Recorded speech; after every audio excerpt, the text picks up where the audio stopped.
ऐसे एक अपने बंदे को भेज रहे हैं, पहले कंपनी तो बन के चलो आ गई, एक अपने बंदे को भेज रहे हैं, जहांगीर को वो इम्प्रेस करता है, जहांगीर उसको मनसबदार बना देता है, जागीरदार बना देता है। वो अलग बात है कि पोर्चुगीज के कहने पर फिर आगरा से उसको खदेड़ के बाहर फेंक दिया जाता है। दूसरा जो पर्सन है वो अपनी काबिलियत साबित करता है, मुगल एम्पायर के अंदर, मुगल कोर्ट के अंदर जाकर बताता है कि हम आपके शिप्स वगैरह जो भी पकड़े जाते हैं, जो पायरेट्स पकड़ लेते हैं, हम आपको ऐसा कोई लॉस होने नहीं देंगे, आप हमें एक बारी जिम्मेदारी दे दो। तो वो भी जितना पोर्चुगीज का वर्चस्व था मुगल दरबार में, उतना वर्चस्व वो भी बना लेता है। नाम था सर थॉमस लो। अब फैक्ट्री की परमिशन मिली गई थी, आपने देखा अभी प्रीवियस लेक्चर में। तो इसलिए यहाँ पर लिखा हुआ है कि English East India Company had very humble beginnings in India. 1613 में under the commandership of captain Thomas Best, Portuguese were defeated in the siege of Surat, जिसकी वजह से मुगल एम्परर जहांगीर इंप्रेस हो गया था। देख रहे हो मयूर कितना गद्दार है, मतलब इतने टाइम से पोर्चुगीज के साथ डील कर रहा है और उन्हीं की हार से मतलब इंप्रेस हो गया कि चलो यार ये तो अब ये इनसे भी पावरफुल कोई आया तो ये ज्यादा प्रॉफिट हमें कमा कर देंगे। 1612 की ये बात है। तो East India Company was granted permission by Jahangir to establish a factory at Surat. यानी कि अगर आपसे कोई पूछे पहली फैक्ट्री शाइनी कहां पर बनाई Shreya British east India Company ने? सूरत। सूरत में। ठीक है, अंडर थॉमस एल्डवर्थ। ये रखवाला था एक तरीके से। ठीक है, 1625 में ब्रिटिश ईस्ट इंडिया कंपनी की जो अथॉरिटीज हैं सूरत के अंदर, उन्होंने ये सोचा कि वो अपनी फैक्ट्री को फोर्टिफाई करते हैं, फोर्टिफिकेशन वॉल्स बनाते हैं। But the chiefs of English factory were impressed by the local authorities of the Mughal empire. मतलब मुगल एम्पर ने परमिशन नहीं दी, मतलब ऐसा कुछ नहीं बोला, परमिशन कह रहा हूं सॉरी, फरमान जारी नहीं करा कि इनको मतलब पकड़वा दो और ऐसे रखवा दो।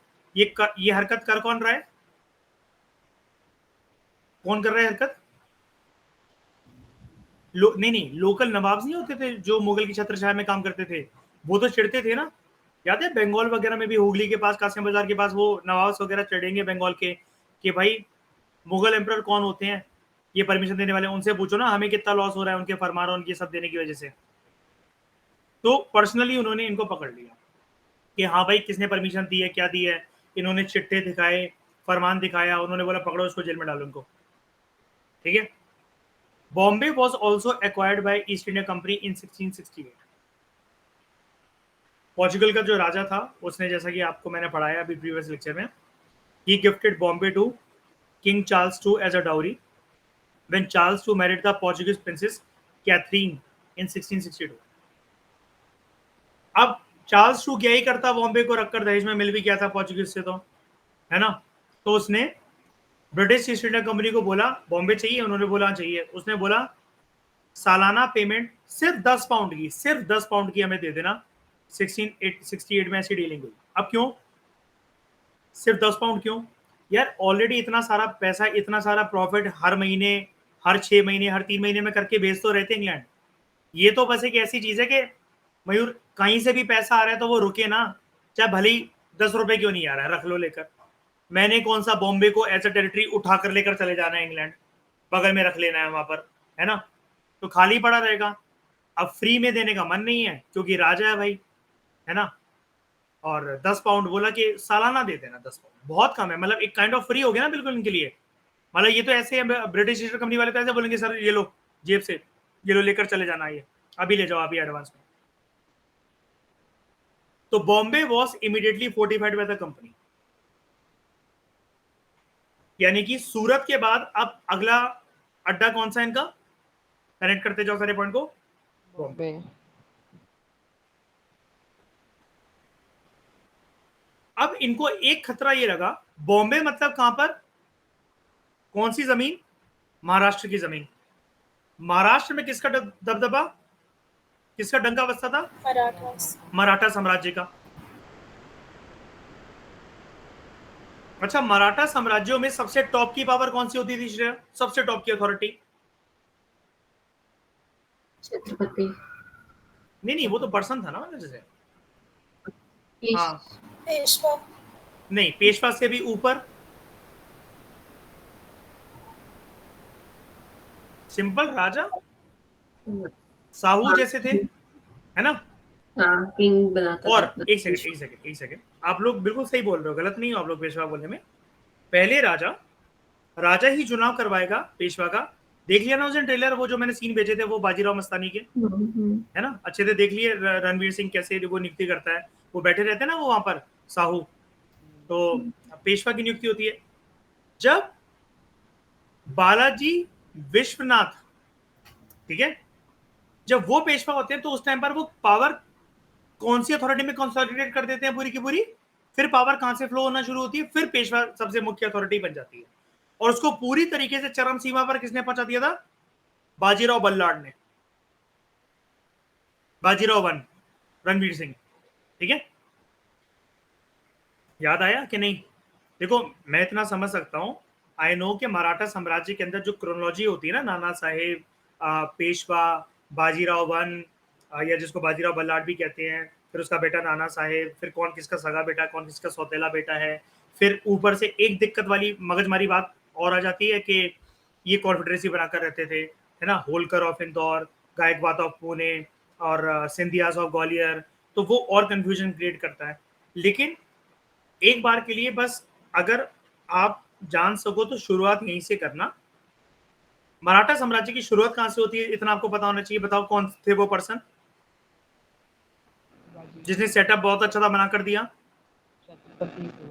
छत्रपति शिवाजी। दो तरह के प्रोमिनेंट टेक्स्ट कौन से इनके?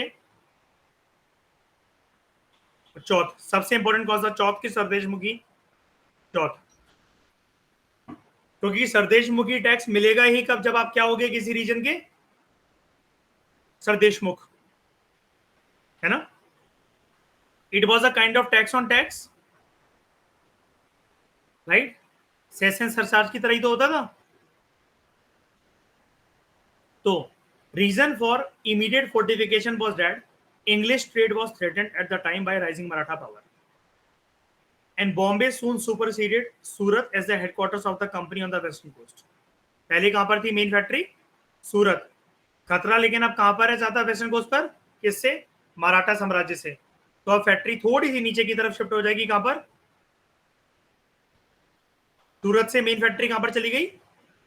बॉम्बे। बॉम्बे। और बॉम्बे मतलब किसका चिड़ना?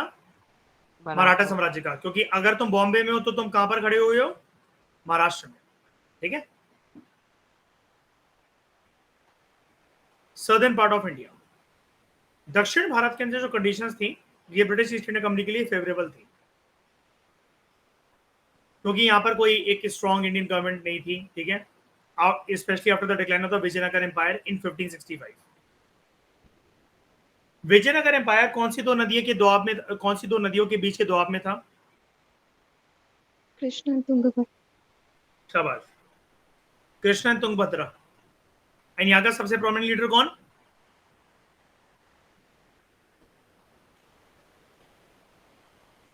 कृष्णदेवराय। इनकी खानदानी देवी कौन?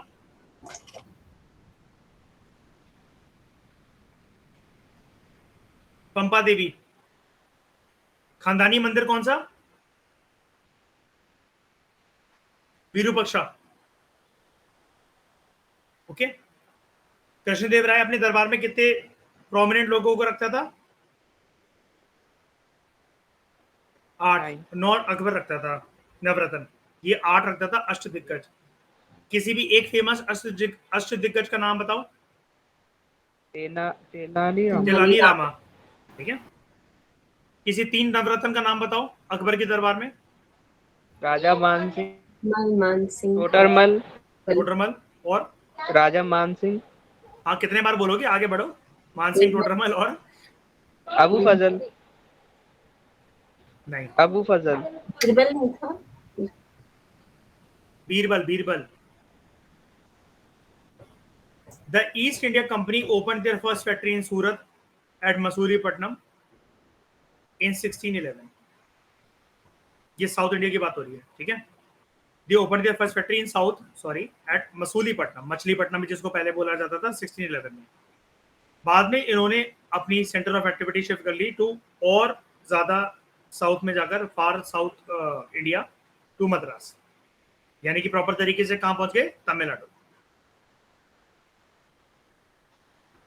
अब मद्रास में व्यापार करने के लिए इनको जो यहाँ पर ठेकेदारी मिली थी, the lease of Madras was granted to the company by local raja in 1639. In 1639. As a result, East India Company built a small fort around their factory in Madras called Fort St. George.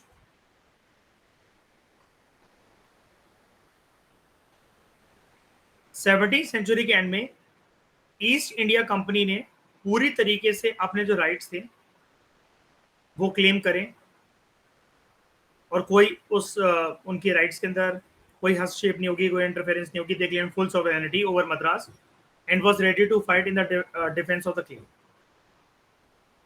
1632 में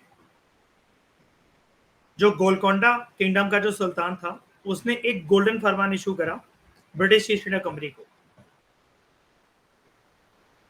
अब इनके खिलाफ नहीं था, इनके favour में ही था British east India company के, which earned them a privilege of trading freely in the ports of Golconda without paying any duties and fees. ठीक है, ये सेम वही बातें रिपीट हो रही है जो हमें स्पेक्ट्रम में जो करके छोड़कर आए थे ना, उसमें सेम वही चीज है. कौन कौन से इलाके कवर हो गए? इंग्लिश की पावर आपने कहाँ देख ली? वेस्टर्न पार्ट ऑफ इंडिया में and southern part. Southern part. अब चलते ईस्टर्न कॉर्नर. ईस्टर्न इंडिया में ईस्ट इंडिया कंपनी ने अपनी पहली फैक्ट्री जो है खोलना स्टार्ट करी उड़ीसा में 1633 में.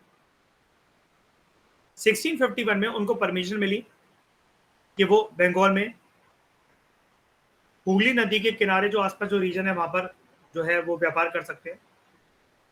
व्यापार अच्छा चल पड़ा, फैक्ट्रीज खोल ली पटना में, बालासोर में, डक्का. डक्का कहाँ पर है? थोड़ा सा और बंगाल से आगे चले जाओ तो हल्का सा आगे बांग्लादेश. ठीक है, और आज यही कैपिटल है ना बांग्लादेश की. डक्का क्या बन गया? ढाका, है ना. और ढाका से डक्का से क्या आता था? एक कौन सा कपड़ा बताओ जल्दी? फेमस, वेरी गुड, मुस्लिम. ये कहां तक जाता था?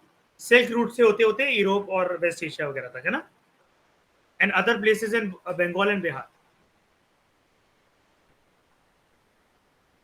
अब ब्रिटिश ईस्ट इंडिया कंपनी की इच्छा ये थी कि बंगाल के अंदर भी ये जो लोकल नवाब्स है ना, ये मुगल एम्परर के पाले हुए कुत्ते, ये हमें ना ज्यादा तंग ना करें यहाँ पर, क्योंकि इनके साथ अभी वेस्टर्न कॉर्नर ऑफ इंडिया में क्या हुआ था? मुगल एम्परर्स ने परमिशन दे दी और लोकल, लेकिन जो मुगल अथॉरिटीज थी उन्होंने इनको जेल में पहुंचा दिया, इनको इम्प्रिजन कर लिया. तो they decide that in Bengal to it should have an independent settlement. तो ईस्ट इंडिया कंपनी का ये सपना था कि वो एक पॉलिटिकल पावर इंडिया के अंदर अब एस्टैब्लिश करें which would enable them to compel the Mughals to allow them a free hand in trade. यानी कि अब एम्बिशंस कहां से कहां बनते जा रहे हैं Shreya? From imperialistic power to colonial. और जरा समझा भी दो मुझे, इंपीरियलिस्टिक पावर कौन सी पावर होती है? जहां पर आपकी इच्छा क्या होती है? Economic control. Very good, economic control करना, शाबाश. सबसे पहले किसी फॉरेन टेरिटरी के अंदर कोई भी जो पावर जाती है वो कौन से सपने से जाती है? इंपीरियलिज्म.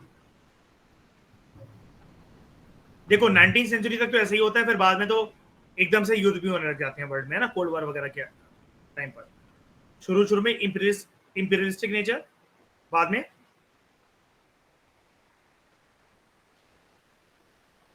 कोलोनियलिज्म की टेंडेंसी. और यहां पर आप किसके ऊपर कंट्रोल या दबदबा जमाने की कोशिश करते हो?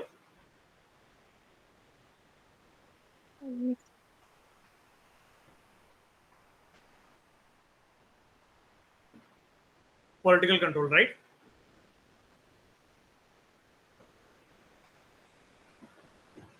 ब्रिटिश हुकूमत वाले कौन से मुगल एम्परर के टाइम तक शांत बैठे रहे? उन्होंने कोई ज्यादा बड़ा एक्शन नहीं लिया.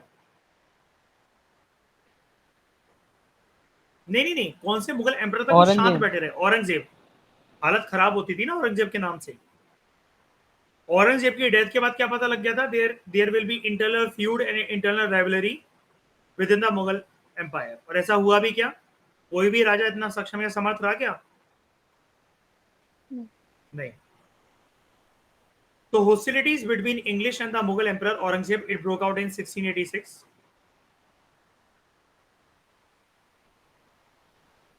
जब औरंगजेब ने हुगली के आसपास जो उनकी सेटलमेंट थी उसको तहस-नहस करने का फरमान जारी करा and they declared a war on the emperor. East India Company were driven out of the factories in Bengal. Aurangzeb से भिड़ने चले थे and they were compelled to seek a refuge in the island at the mouth of the Ganga. वापस आ गए थोड़ा सा, मतलब ईस्ट साइड जा रहे थे और थोड़ा सा वेस्टर्न साइड आते आते यूपी बिहार तक सीमित रह गए. Their factories at Surat, Masulipatnam, Visakhapatnam इनको छीन लिया गया and their fort at Bombay was डिसीज. इसका घेराव कर लिया गया. जब ये हारे तब इनको क्या समझ में आया कि अभी राइट टाइम नहीं है मुगल एम्परर्स को हराने का. तो ये क्या करेंगे, वॉर तो कर लिया, अब नेक्स्ट स्टेप ट्रीटी. अब एक बात से ना कंफ्यूज मत हुआ करो. जब भी मैं वॉर ट्रीटी वॉर WTW जब मैं बोलता हूं, मैंने आपको एनसीईआरटी में भी ये चीज समझाई हुई है मैंने. इसका मतलब ये नहीं होता शाइनी श्रेया कि हम मतलब कुछ दस्तावेज कागज रखकर प्रॉपर तरीके से ट्रीटी साइन करेंगे. पॉइंट ये होता है कि शांति व्यवस्था में आ जाएंगे, हमें भिड़ना नहीं है, सॉरी सॉरी सॉरी बोलकर हाथ जोड़कर मतलब शांति से बैठ जाएंगे, फिर राइट अपॉर्चुनिटी का दोबारा वेट करेंगे. मतलब यहां पर मयूर क्या नहीं करेंगे, एग्रेसिव प्ले नहीं करेंगे ठाकुर, समझ रहे हो, एग्रेसिव वॉर फुटिंग में नहीं खेलेंगे, वरना वापस लौटना पड़ेगा इंग्लैंड. और वापस लौटे तो फिर पैसा देना भी कितना ज्यादा बाकी है, किसको, हुकूमत को, मोनार्क को, मोनार्की को. तो after English East India company defeat by the Mughals, इनको ये समझ में आ गया कि अभी वक्त सही नहीं है मुगल एम्परर को उनकी अगर हम ये सोचें कि गद्दी से उतार के फेंकना है, इतना आसान भी नहीं है. तो East India Company express their willingness to trade under the protection of the Indian rulers.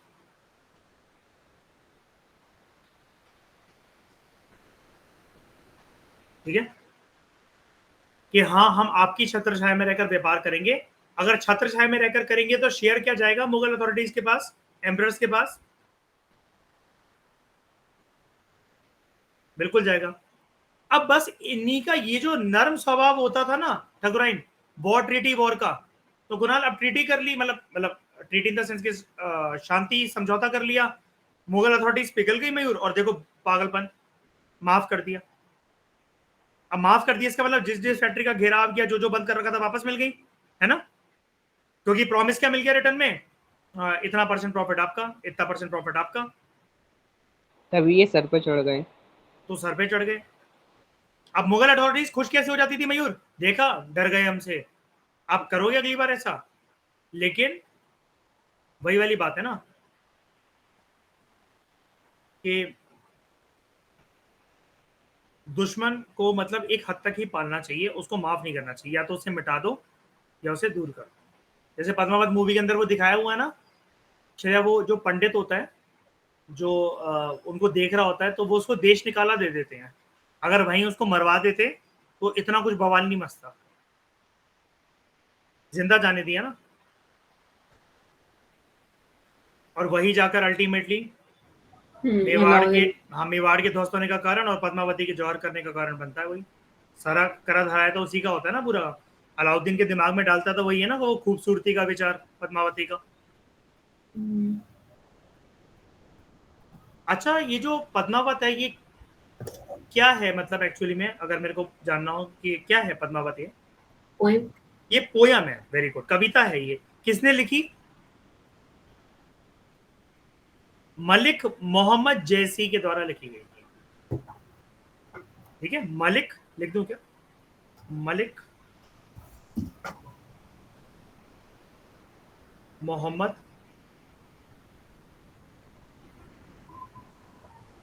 जैसी. याद है मैंने आपको बताया था वो 2019 में जो बोर्ड का पेपर आया था आशमा वाला टाइम का, तो ये लोग लिख कर आते हैं उसमें बोर्ड के पेपर में. आशमा के जिस बैच को मैं पढ़ाता था 12th क्लास में, ये लोग उस टाइम पर 12th में थे, कि क्वेश्चन ये आया था बोर्ड में कि हु कंपोज पद्मावत, ये लिख कर आए संजय लीला बंसाली बोर्ड के पेपर में.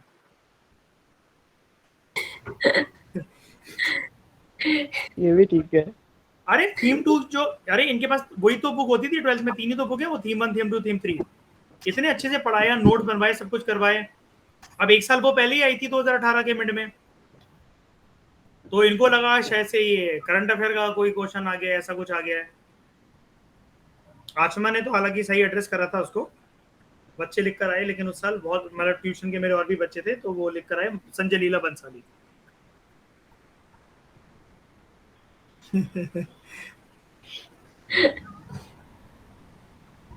मेरे प्राण निकल गए जब इन्होंने मतलब ये पेपर देकर आते थे ना, तो पहले मैं इनको घर बुलाता था कि स्कूल से अपने अपने सेंटर से पहले घर आ जाओ, पेपर डिस्कस करके फिर चले जाना घर। तो मैं पूछता था कि क्या करा कितना करा, क्योंकि मेरी उसमें ना प्रोजेक्शन काफी सही रहती है, मतलब मैं बता देता हूँ किसी की भी पेपर के बाद कि तुम्हारी कितनी आसपास परसेंटेज या कितने मार्क्स बनेंगे, किसी को भी बता देता हूँ मैं, एक्सेप्ट यूपीएससी। तो इनका पता लग जाता था जैसे ही मैंने इनका आंसर सुना, मतलब पेपर 1 2 3 4 एक नंबर का क्वेश्चन था ये, तो 8वां 9वां क्वेश्चन था, मुझे जैसे याद है। मैं पढ़ता गया मैंने कहा चलो ये भी ठीक है, ये भी ठीक है, ये भी ठीक है, इधर क्या करा इधर क्या करा। इन्होंने जैसे बोला संजय लीला भंसाली, और सबका कॉमन आंसर, जबकि सारे लोग अलग अलग स्कूल के। मैं कहा ये तुम्हें बताया किसने? कह रहा वो क्लासरूम में बात चल रही थी, और चारों स्कूल पांचों स्कूल के लोग यही कह रहे थे, ये सारे ट्यूशन के बच्चे, कि हाँ हमारे क्लासरूम में भी यही बात चल रही थी उस टाइम, चीटिंग इसी बात की हो रही थी, संजय लीला भंसाली। तो मैंने कहा मलिक मोहम्मद जैसी, कह रहे ये तो नाम ही नहीं सुना किसी ने क्लासरूम में। कह रहे ये तो चाहकर भी याद नहीं आ सकता, अगर एमसीक्यू भी होता तब भी हम संजय लीला भंसाली मार्क करते। तो 1691 में company was granted exemption from the payment of custom duties in Bengal in return for rupees 2000 a year to the Mughal। ये ब्रिटिश ईस्ट इंडिया कंपनी को एक एग्जाम्पशन मिली, कस्टम ड्यूटी मत देना बंगाल के अंदर। और याद है ये बंगाल के अंदर इनकी भिड़प ये नवाबों से इसी बात को तो लेकर चलती थी। नवाब कहते थे ना मुगल एम्पायर तो पागल है, हमसे पूछो ना हमें कितना लॉस हो रहा है। फाइनली जब ये सब फैक्ट्री वैक्ट्री के ऊपर कब्जा हो गया, ये सब हो गया, दोबारा इन्होंने माफी मांग ली, तो इनको क्या बोला गया, सालाना पैसे दे देना 2000 रुपए, ठीक है। 7 साल आगे बीतते हैं।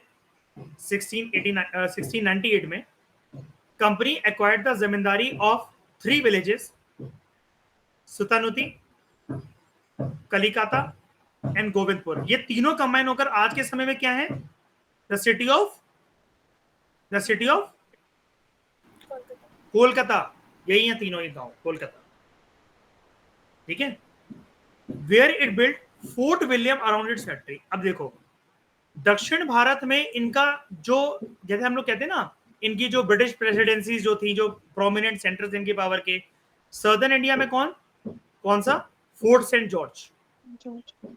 ईस्टर्न इंडिया में कौन सा, फोर्ट विलियम। इसको यार प्लीज याद रखना, मैं पर्सनल एक्सपीरियंस से बोल रहा हूं, आज भी मैं एमसीक्यूज में गलती करता हूं, मुझे एकदम से नहीं पता लगता। जैसे मुझे रिवीजन अगर बहुत टाइम तक अगर इसकी नहीं करने को मिले ना, मैं आज भी कंफ्यूज हो जाता हूं कि फोर्ट विलियम कहीं बॉम्बे वाला तो नहीं है, फोर्ट सेंट जॉर्ज कहीं बंगाल वाला तो नहीं है। ये सिर्फ रिवीजन के ऊपर डिपेंड करता है। मैं आज भी, इतने साल हो गए मुझे उसको पढ़ते हुए, मेरे को आज भी कंफ्यूजन होती है, हमेशा इसकी एमसीक्यू में गलती करता हूं मैं, हमेशा। कभी आज तक ठीक ही नहीं हुआ मेरा एमसीक्यू। यहाँ मेरी मेमोरी पावर पता नहीं कहाँ चली जाती है। तो विलेजेस, ये क्योंकि याद रखना आपको ना, मैच द फॉलोइंग के कंटेक्स्ट में ये आ सकता है। तो villages soon grew into a city which came to be known as Calcutta, और मैंने आपको बताया ना आगे चलकर ये जो शहर बने आज के टाइम में कोलकाता, सुतानुती, कलिकता और गोविंदपुर, ये गांव थे पहले। ऑब्वियस सी बात है, डेवलपमेंट हो रही थी एकदम से यार, कोई सिटी कैसे बन सकती है, ठीक है। 1717 में अब कंपनी के जो सीने थे वो चौड़े हो गए ब्रिटिश ईस्ट इंडिया कंपनी के ऑफिसर्स के, कि अब तो कोई मुगल एम्पायर की गद्दी पर कोई काबिल एम्परर तो बचा नहीं है। औरंगजेब की डेथ के बाद, औरंगजेब की डेथ कब हुई थी, 1707 है ना, याद है नहीं, 1707 में। कोई दिक्कत इसमें किसी को नहीं ना। इसके बाद से सारी कहानी बदल जाती है। 10 साल के बाद 1717 में ब्रिटिश ईस्ट इंडिया कंपनी ने मुगल एम्परर फारूक सियार, याद है पगला राजा, ठीक है, इससे फरमान मांगा in confirming the privileges granted in 1691 and extending them to Gujarat and Deccan। privileges कैसी मिल गई थी इनको इस टाइम पर 1691 में, कि कस्टम ड्यूटी पे नहीं करनी पड़ेगी, सालाना इतने इतने पैसे दे दिया करो। लेकिन वो कौन से इलाके में मिली थी, बंगाल में। इन्होंने बोला इसी प्रकार का एक और फरमान जारी कर दो, इसी प्रकार की और ट्रीटीज के थ्रू या जो भी आपको ठीक लगे, हमें गुजरात और दक्कन रीजन में, यानी कि देख रहे हो 3 प्रेसिडेंसीज का सपना काबिल मतलब पूरा होने जा रहा है। दक्षिण भारत, ये आपका वेस्ट इंडिया और आपका ईस्ट इंडिया। बंगाल के अंदर तो मिल गया ये फरमान। आप गुजरात की बात गुजरात में मांग रहे हैं, यानी कि वेस्टर्न कॉर्नर ऑफ इंडिया, और डेक्कन के अंदर यानी कि सदर्न कॉर्नर ऑफ इंडिया, है ना। सालाना पैसे ले लो, डेली डेली मत लिया करो पैसे हमसे।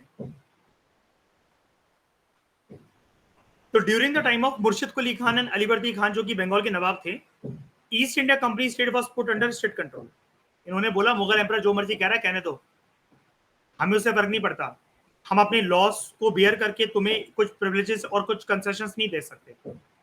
These Nawab also did not allow the company to strengthen fortification at Calcutta or to rule the city of Bengal independently। यानी कि अभी तक ये जो सपने थे, जो फरमान जारी हुआ था, इनके सपनों पे पानी फिर गया ना। यहाँ पर स्टेट थे ना नवाब। अच्छा, इन नवाबों को क्या मुगल एम्परर का डर नहीं है क्या? कि जो परमिशन आई है वो तो मुगल अथॉरिटी से डायरेक्टली दिल्ली से आई है, कि ये डर क्यों नहीं रहे हैं फिर बंगाल के नवाब? क्योंकि मुगल एम्परर से तो छोटे ही है ना। क्योंकि अब कौन नहीं रहा मुगल गद्दी पर? औरंगजेब नहीं रहा।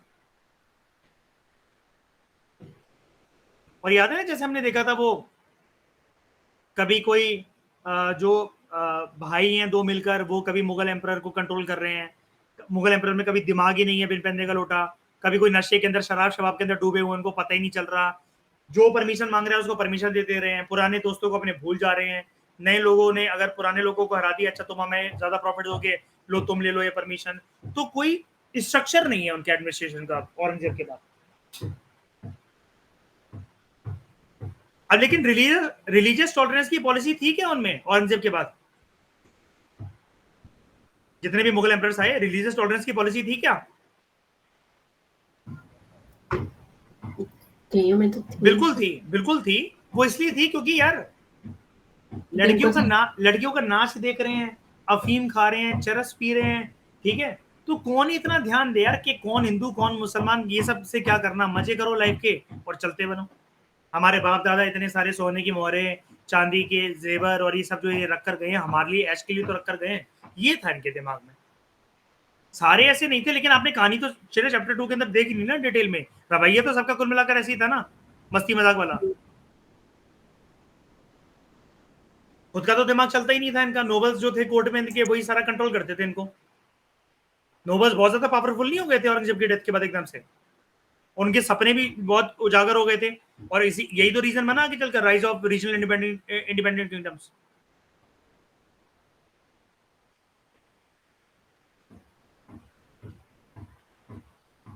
ओके, तो here the East India Company remained a mere zamindar of the नवाब।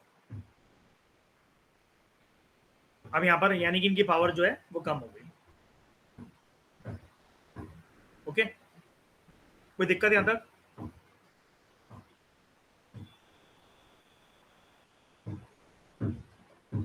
कोई दिक्कत यहाँ तक? नहीं सर। ठीक है, तो इस डिस्कशन में फिलहाल इतना ही।